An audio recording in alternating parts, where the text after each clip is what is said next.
మరణాన్నే మృంగివేసిన మృత్యుంజయుడా నా యేసయ్యా, మరణాన్నే జయించి లేచిన పునరుత్థానుడ నా ప్రభువా, భగభగమండే అగ్నిగుండము గండము నుండి నన్ను విడిపించితివి.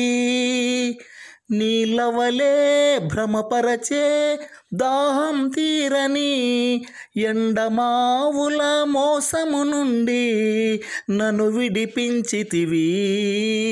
గలగల పారే జీవజల నది నాలో ప్రవహింపచేసితివి.